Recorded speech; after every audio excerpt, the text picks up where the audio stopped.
and welcome to Lunch with Lee. I'm your host, Shane Lee. Today on the show, Glyn Schofield, a former jockey, born in England, raised in South Africa. He's raced all over the world, now lives in Australia. He's ridden more than 1,500 winners, with his ultimate success coming to Group 1 in Hong Kong on Natural Blitz. Post-racing, he set up a sports content website called BTFU, focusing on racing and betting tips. Welcome, Glyn. Hey, Shane. Welcome. Now, I've got a father-son combination here today, so very excited. On the show also, Chad Schofield, a current jockey regarded as one of the most talented riders in the country. He's the only apprentice to win both the New South Wales and Victorian Premiership, including a Cox Plate as an apprentice. Away from racetrack, he's run 2 half marathons and reckons he's his dad's favourite child. Welcome, Chad. Is that true? Who wrote that? Me. I was winding you up. But I am really excited because having a father-son... Part of that's true. Yeah, you're his dad. He's run 2 marathons. I knew that was coming. Yeah. But no, I'm really excited because I've got three children, and obviously I play sport professionally, and I would love one of my children to go into sport. If they don't, so be it. But I want to ask you first, Glyn, like, how much advice have you given Chad over the years, and does he actually take it? Well, as a parent, you can give as much advice as you want, and they only take what's relevant to them. But yeah, look, he's I suppose up until he started riding, he didn't take much advice at all. Yep. They get to that period in their life, they don't listen to anything anybody says. But he's a good kid. He listens to a lot. And he's got his own brain. He absorbs a lot of information from a lot of people. And Chad, I said at the start, your dad's won 1,500, ridden 1,500 winners. What's your target? 1,501 or? Yeah, I mean, like a number of winners. Like I missed a large portion of my career to date, more my fully fledged license to date, being in Hong Kong, and obviously there we only race twice a week. It's very hard to ride winners. So like I compare myself to jockeys my age. I haven't ridden as many winners as them because I've been in Hong Kong for that amount of time. But I guess for me, it's not number of winners, it's quality of the big races I want to win. Like now I've been home 12 months and I just want to win the big ones. Obviously I want to win everything, but for me, my goal is to win the biggest races that I can. And you got a big race coming up, the Slipper, and I believe if you win this, what's the trainer going to give you? Well, I'm not the trainer, maybe hopefully the owner. I mean the owner. Sorry. Well, there's no promises, but I'll be asking for a Ferrari because apparently there was a deal with a Ferrari because it's a first season stallion and fantastic and all of that. But I'm no chance of getting it. But oh, mate, good luck. And I want to ask you, Glyn, for you, like you've raced all around the world, South Africa, France, Hong Kong, Singapore. What's it like compared to racing here in Australia? Like Australians, we bet a lot. We're pretty passionate about racing. Is that like that in other places you've raced? Yeah, look, most of the places I've ridden, especially in Asia, it's a gambling product. Obviously, that's what makes everything tick. But the racing in Australia is just special. It's encapsulated by the whole population. Everybody's knows someone or something about horse racing, and it's great to be part of a really, really vibrant. I'm sure you understand being in the cricket world, being in the racing world. We're two sort of worlds apart, but there's a bit of cross pollination between sports people as well. But yeah, racing's fantastic in Australia. It's really, really good. But really, interesting, like you, as I said, father son, both in the same industry. But your wife's father, was he a jockey as well? Yeah, father was a jockey. Your brother is a jockey? Yeah, my wife's father was a jockey. Grandfather was a jockey. Yep. My 2 brother-in-laws are both jockeys. Yep. I've got 2 nephews that are both jockeys. Wow. So yeah, it's. So did you have a choice, Chad? Well, for me, like obviously, mum's side of the family, pretty much all the males in the family tree were jockeys, and dad was the only one in his family. But yeah, I was just bred to be a jockey. But yeah, it's funny, like, obviously dad knows how tough it is and how difficult it is for a young person starting out. And I think for that reason, he kept me away for it as long as he could. Right. Smart. But ever since I could remember, I was obviously following dad around the world. And I always thought I wanted to be a jockey. And I think maybe he felt like I felt that way just because that's all I know. But I think when I got to about 15 or 16, he finally realised that he's serious, and I think that was the turning point when he actually, because I didn't grow up riding ponies or anything. I'll tell you a funny story about how this all happened. So I've seen lots of kids sons of jockeys like being forced into pony club and all that sort of stuff, and they seem to get hurt or they fall off and they lose the passion. And I didn't want to do that with Chad. I thought if he really wants to ride, I'll let him find his own way. And then we emigrated to South Africa. I mean, from South Africa to here, and he'd been at school a couple of years, and he was about 14, about sort of apprentice, where they're going to start their apprenticeship, about that sort of age. And I got an email from the South African Jockey Academy, welcoming, Chad, welcome Chad, we will take you in from January. And I said to Chad, what's going on here? What are you doing? I said, we've just come halfway across the world to change our lives, and you want to go? He said, no, well, you won't take me riding. He said, I've got to go and do it myself.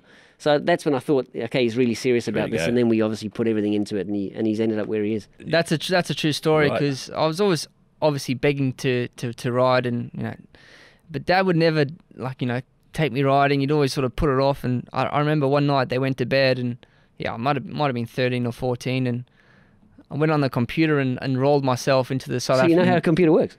I enrolled myself into the stole his horses. South African Jockey Academy, and wow.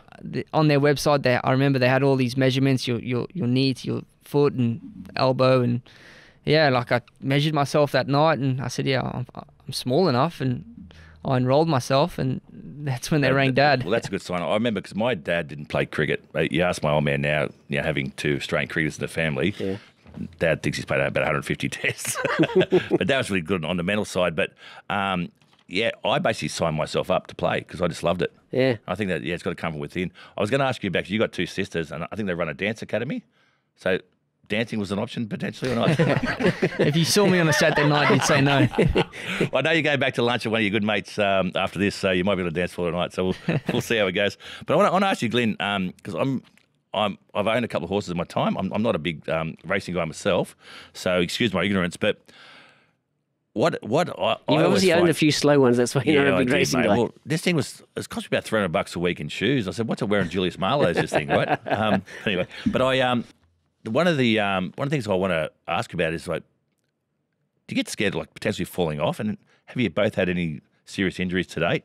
Touch wood. You don't really think about that sort of thing. There is obviously that danger, but it's nothing you really think. If you start thinking about that, you can't ride. I think answer the second question: have we broken anything? I've broken most. A few records. Yeah, maybe not as many records as I want, but quite a few bones. Yeah, Chad. Yeah. I remember when Chad first started riding as an apprentice here in Sydney, and I wouldn't ride when he was riding. I just wouldn't take rides, and I'd just sort of go there and watch. And he was tiny when he first started. He was only about 33 kilos. He was tiny. Wow. And he fell off one day. Somebody came out underneath him and put him on the deck at Hawkesbury. And I ran up the straight at Hawkesbury, and he'd smashed his elbow and his wrist, and he had 6 screws in both places. And I remember shortly thereafter, a few people saying to me, "Oh, that's the best thing that can ever happen to him. Breaking his bones that'll toughen him up." And I said, well, fuck, he doesn't need to break his bones to toughen him up. No. The industry's... Was that concern for you? Big time. Once you become a jockey, because you don't worry about yourself naturally, right? You don't worry about yourself. But your kids is a different story. It's, back to when I said how Dad wouldn't help me when I was a young guy.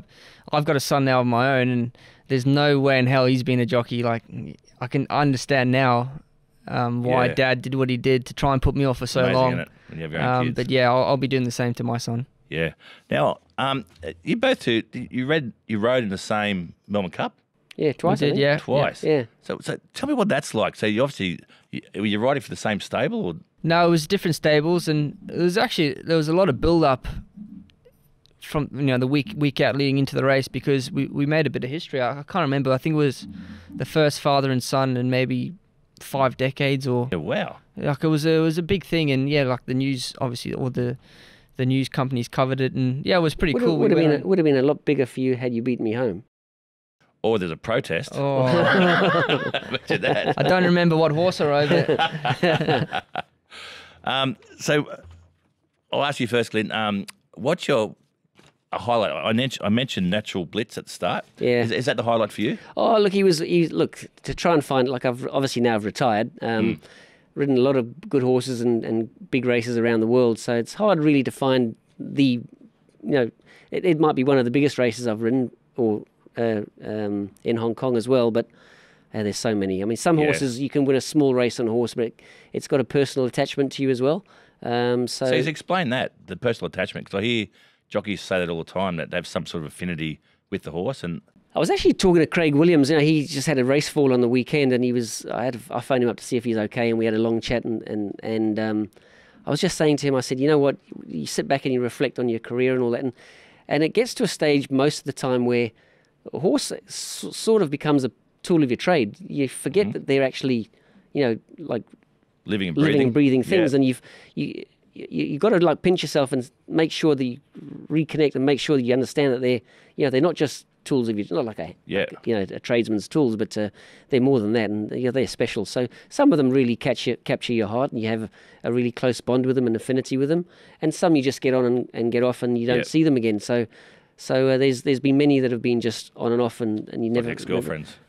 Sort of thing, yeah.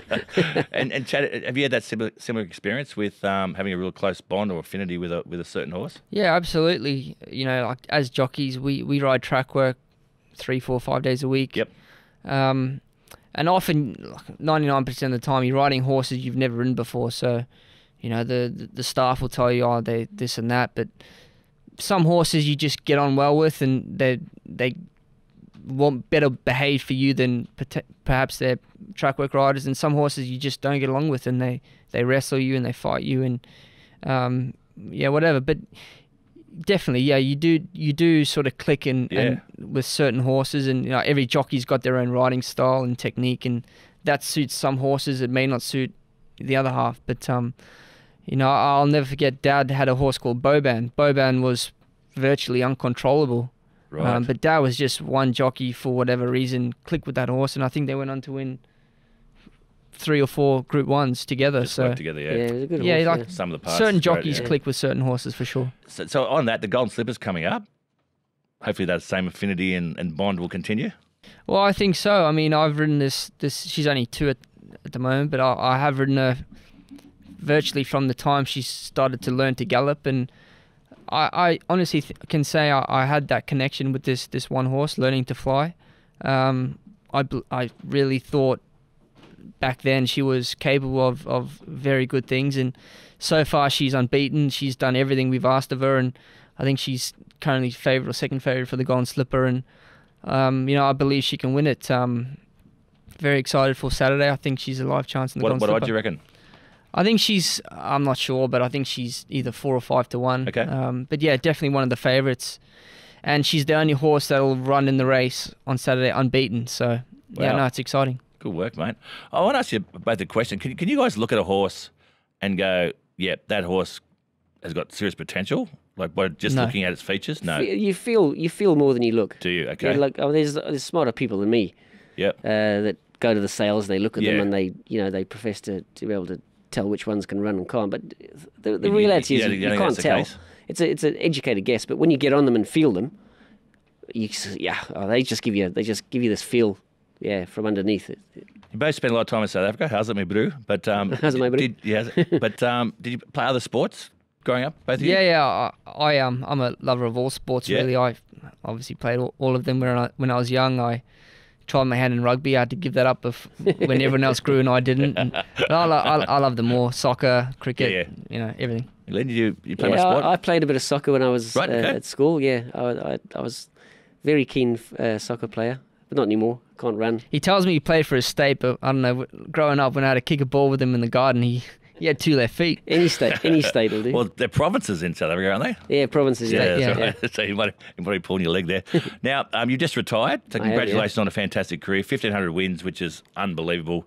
Some great highlights. You've started a business with BTFU, which means bet the fuck up. Yeah. Which means, but it's all about. But it's not just. It's not just about, as you were about to say. It's not really just about betting. We're trying to create narrative of getting all different sports people that come onto the show and giving us we're calling it a BTFU moment, which is that part of your life where you've backed yourself or someone's backed you to achieve your goals in life, and then you've got some drive and some direction in your life. Because a lot of people, and sport's great for a lot of people. It helps you find a direction in life, and we want to try and tap into those moments and express those moments through video and the voice. And so that, if there's anybody out there that stumbles across our website or our shows and all that, they can maybe draw some inspiration and find some direction in their life. If because not everyone's got a clear path to where they want to go. No, but it's. I think it's more than that.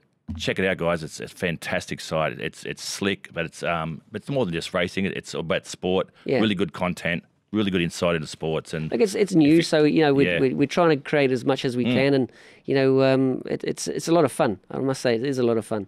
Now, I ask every guest I have on the show the same question. I'll ask you first, Chad. Now you've got a young son, Archie, is it? Archer. Yeah, Archer. Very nice name. If a young boy or girl wants to go into racing, what advice would you give them?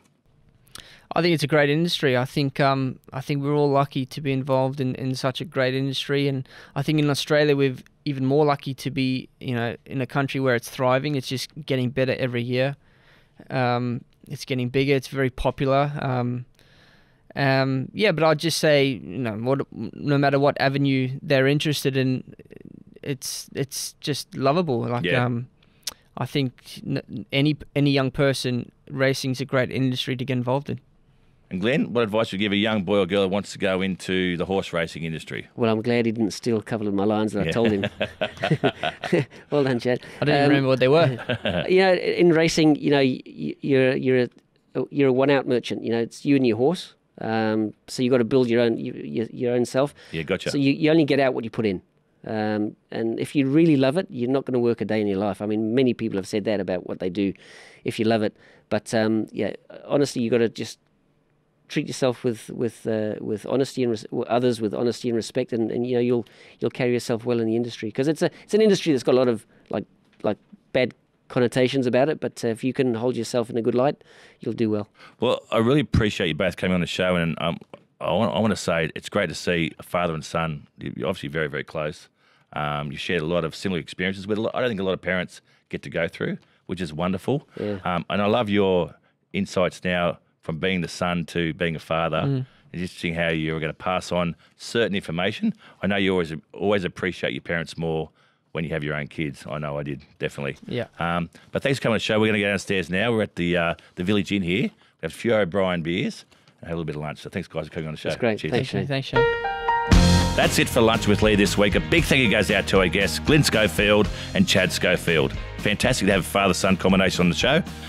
Thanks to the Village Inn for hosting here at BTFU headquarters. Fantastic, just on the corner of Oxford Street and Glenmore Road. Thanks to our sponsors, Elite Bet and O'Brien Beer. Make sure you hit follow on Apple Podcasts or Spotify, wherever you get your podcasts from, and do us a favour, hit 5 stars. And if you're there and you're passionate, please leave a review. And come check us out on Instagram at I'm at Lunch with Lee. Our official Lunch with Lee photography was done by Felicity Kelly. You can find her on Instagram at Felicity Kelly Portraits. And once again, thanks again to our fantastic producer, Dan McHugh. We'll be back next time to talk more about sport, music and business on another cracking episode of Lunch with Lee. We'll see you then.